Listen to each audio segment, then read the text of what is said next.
A police force in crisis. The Metropolitan Police is institutionally racist, sexist and homophobic. That's the claim in a damning report which found the Met is no longer trusted by the people it serves. The report makes for shocking reading. Here's 6 of the worst findings. The report was commissioned in response to the rape and murder of Sarah Everard by Wayne Couzens, who was a serving police officer. The report's author Baroness Casey says that should have been a landmark moment for the force, but even now, they're still failing to protect women. I find it extraordinary that in policing and in the Met Police, that wasn't their moment of like a plane falling out of the sky. I just think it is so dreadful and, has to be a moment that change came.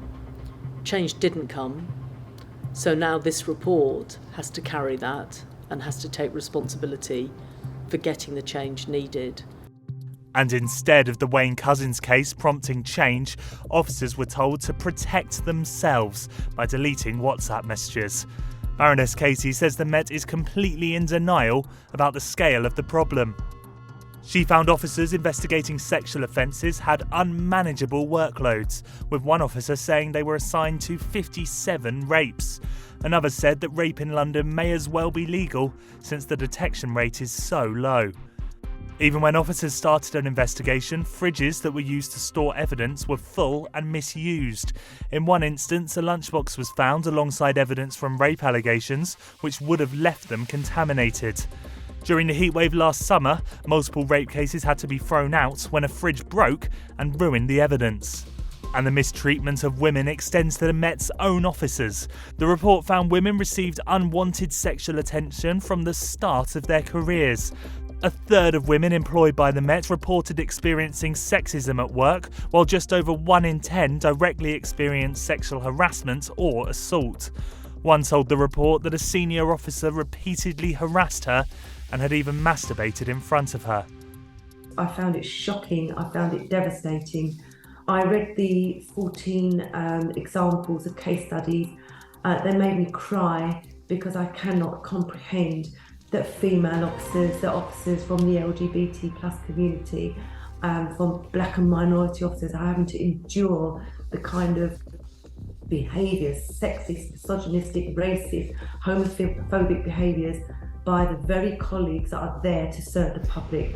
Predatory behaviour had been allowed to flourish within the Met, and a bullying culture still exists within the force. New members of staff were humiliated through initiation tests, like eating challenges and being urinated on in the shower. In one of those initiations, a female officer was allegedly sexually assaulted. And nearly 25 years after the McPherson report labelled the police as institutionally racist, black officers and the public are still being mistreated. One Muslim officer had bacon stuffed in his boots, a Sikh officer had his beard cut, and minority ethnic officers were significantly more likely to be disciplined or to leave the Met. Britain's biggest police force remains disproportionately white as London becomes more diverse. The use of stop and search is still excessive on black people, and the Met stops more black people for each head of the population than any other force.